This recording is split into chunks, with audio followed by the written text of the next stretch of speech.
What up? Hey, it's your boy Bonte83 for Successful Convicts, and welcome back home. Hard times you did. You back out on the streets. What do you do now? First, you subscribe to this channel. Next, you like the video. Third, leave me a comment. And I'm going to tell you what to do after that.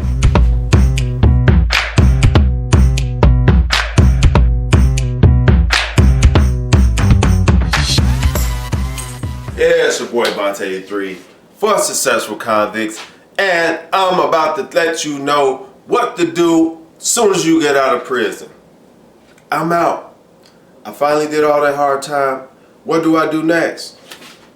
Bonte83 for Successful Convicts got you. I've been writing these down so I stay on track. First of all, welcome home.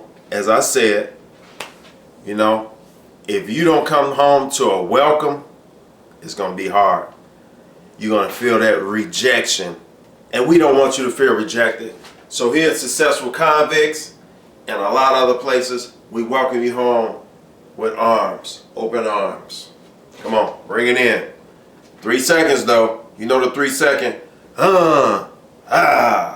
Anything more than 3 seconds is getting a little fishy. Okay, we got that out of the way.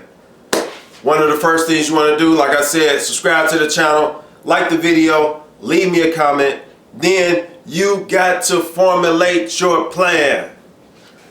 I know you made a plan when you was in jail. When I get out, I'm gonna do this. When I get out, I'm gonna do that. Let me tell you something about those prison plans. They were obsolete as soon as you finished writing them. The day you left, new plans got to go into effect. Speaking of effect, prison rules are in effect while you out here, so don't forget your P's and Q's. Stay on it. I keep watching out the corner of my eye because I'm battling with this squirrel. He keeps coming on my back porch, and I'm trying to keep him off the back porch, so excuse my eye movement. But anyway, your plans that you made, obsolete. You know why? When you get taken away from society, everything moves on. You lost your job or whatever, but guess what? They had an opening for your job, opening up the next day. You were in prison, people still, businesses kept going, papers kept coming out, everything kept moving. You the one got put on pause. Gotta keep that in mind. I was on pause, everything else kept moving. So now, instead of trying to catch up, just start where you at. Don't be running backwards. You gotta start where you at and keep moving forward. You can look back, but keep it moving forward. Formulate your plan. Sit down, sit back and observe. Take in the air. Enjoy freedom. Don't look at them boys down the street that got the big wheels on their cars and be like, man, I gotta get back in the game. Whoa. I'm not gonna tell you what to do on that. That's on you. But if that's your choice, sit back and observe. You don't know what's going on, man. A lot of people get out here and they try to jump out with these plans, these outlandish plans, these small plans. But you gotta have a plan. A plan that starts the day when you get out of prison. You gotta look, listen, and observe. That's how you formulate your plan. That prison plan, you might can implement small pieces of it, maybe even large pieces of it. If you was lucky enough to be observant enough or had information where you can get the information to formulate your plan, but you got to start that plan when you're out here. That's my perspective, but a lot of times I've never seen plans that people had when they were in jail. Yeah, you implement them, and a lot of plans that you had, you might roll on them, but it ain't the same exact plans that you wrote down. You had to tweak them and get them right according to what's going on out here once you out here. Because you can only see so much on social media, so much on TV. I don't care if you had a phone, so much on Facebook and all that type of stuff. You got to get out here and see for real. See the real. Now you can take your plan and you can fine tune it. You get what I'm saying? I'm not taking a crap on your plans. I'm not saying all that plan in prison No, but you can't use that plan. You have to fine tune it according to what's going on out here. You understand that part? You're going to be all right. Second, you need to get set up. What do I mean by set up? First of all, you're going to need housing. You're going to need a place to stay. Whether it be the halfway house, your girlfriend's house, your wife's house, your mama's house, your sister's house, your auntie house, your grandmama's house. You need to get set up. You need to have a stable place to live, because without a stable place to live, you're going to go back. You're going to wind up going back to prison because you're not stable. How can you concentrate? How can you execute your plan? You don't even have a place to stay. That, if you don't have a place to stay, should be part of your plan. To find a place to stay first. That's the first thing you need, because you're going to need a place to put stuff. You're going to need a place to lay your head down, to formulate your plan, to get your mind right. Let me think what I'm going to do next. You need a place to stay. Housing. Second thing you need. Who are you? Oh, I'm Boo out the bound. Who are you? I'm such and such. Who are you? You need ID. You gotta have ID. I don't think it's a felony, but getting caught with ID is a charge. I know that. Police can take you. They take you. You don't have ID. They take you down and fingerprint you. Guess what? Having police contact, you gotta report that to your PO, your supervisor release officer, your parole officer, your probation officer. You gotta report that. That's called police contact. You don't want to keep getting police contact. You don't even want to be in the police radar. But you definitely don't want to have police contact, and you don't have ID to identify who you are, because you can say you're anybody. If you've been to prison, you more than likely know about using aliases. It happens. They expect it to happen.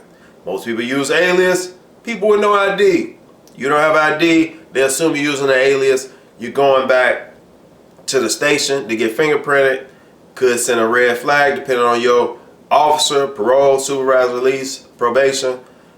Whatever the officer, could be a bad one, violate you, not having ID. So you want to get ID. Next, you want to get a monthly bus pass. Don't fool yourself by getting a weekly one. Weekly ones, if you add them up 4 times, it's going to be more than a monthly one. You get the monthly one, you don't have to worry about it. Or a car.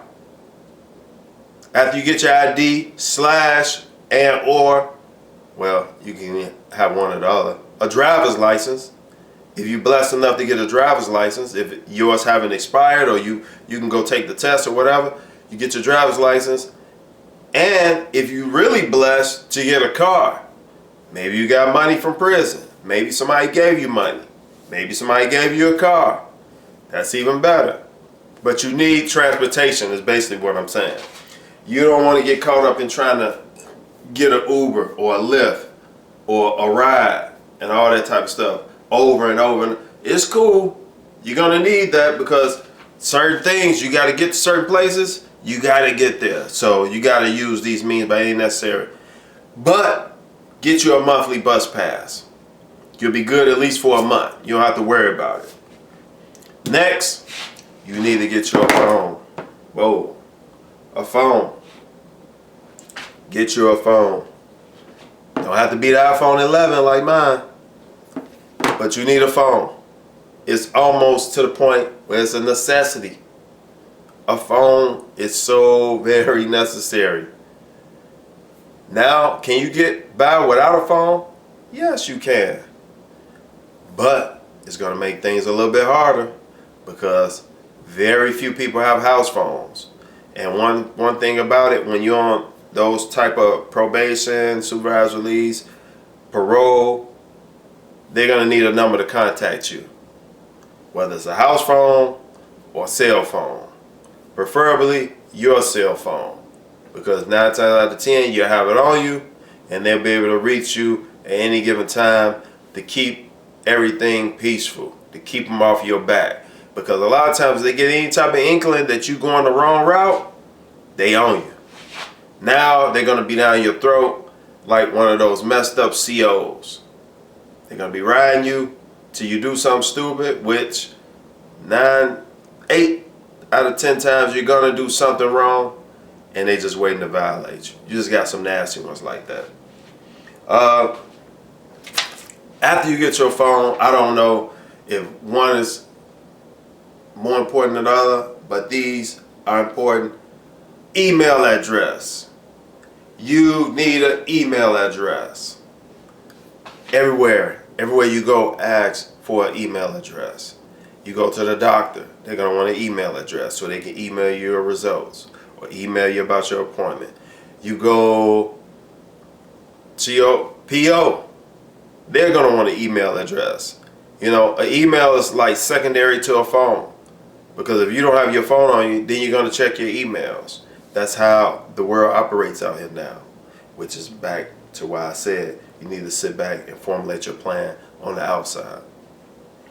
Now, what do you want to do after you get that? That's just your foundation, your ground.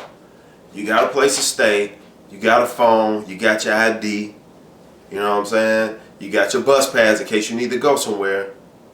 You got a phone and you got an email address. You set up.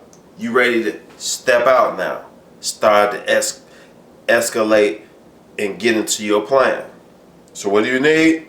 You need a job. And I wrote this key point down. And idle mind is the devil's workshop. If you don't have a job, which is going to bring you income, which is going to bring you money, so that if you don't have, you may have a car. If you don't have, you can get clothes. If you don't have, you can buy that monthly bus pass. And it's a lot of programs out here too that'll give you a bus pass, that'll give you clothes. It's even programs that'll give you a car, but you gotta look far for those. But you got a lot of programs that'll help your re-entry process and help you get on the road to where you need to be. So you gotta look for those. That's where that bus pass come in handy, because you might have to go over here, you might have to go over there, you might have to come back over here, you know what I'm saying? Go over here to this church, go over here to this program, go over here to that program. That bus pass come in handy. You can move. You ain't gotta wait on nobody. You see what I'm saying? If you got a ride, that's cool, but if you got that bus pass in your back pocket, guess what? If your ride fake you out, boom, you already prepared. If you get a ride, that's cool. You still got your bus pass. You see what I'm saying? Now, once you get that job, you start getting around people. Now you back into the matrix. You working. You know what I'm saying? You doing the citizen stuff. This is the type of stuff that citizens do in society. They work, they get their check, and then they go do stuff. You know what I'm saying? Now at work, this is where you need to start building your network. What's your network? Your network is your net worth. Let me say this again. Your network is your net worth. Who you hang around with is who you will become. If you hang around bums and people with no expectations in life, people with no plans, guess what? Even if you have expectations and you have plans, you might as well throw them out the window, because there's no motivation there. What are they going to do? They're going to demotivate you. If you hang around people that go to the bars, apparently you're in the bar hanging with them, right? Network. There's a lot of people at these jobs that do other things, that's into different things. You know, you might have people that, you know, on the weekend they go to a think tank. You know, it's just, you know, it's just unlimited. But you got to network. Get out there and talk to people. Find out what they into. Find out what they do. You find somebody who on the same thing that you on, start hanging in their circles. Start getting invited to these different circles. You know what I mean? Now, you solidly got a story. You know what I'm saying? Public speaking is real big. That's a circle I myself is trying to get. I'm trying to get into that circle where I can go speak and tell my story to kids, so they don't have to take this same route. Because a lot of times, people that's telling these stories, they not necessarily living these stories. Like, for instance, you got a lot of counselors out here. They counseling people, but they counseling people about stuff that they haven't even been through. You see what I'm saying? What's the best drug counselor? An ex-drug addict. What's the best prison counselor? A person who's been to prison. You can talk to those kids because you can truly tell the kids what to expect. You can tell the kids what was your thought process when you did what you did. Because if they on the same path, you can identify with them. They can identify with you. Like for instance, what I did. I signed up to be a mentor for the county's juvenile system. And right now, I'm in the process of getting paired with a juvenile. You do it for a year. But basically, it's like, I would describe it as the big brother, little brother program for inmates.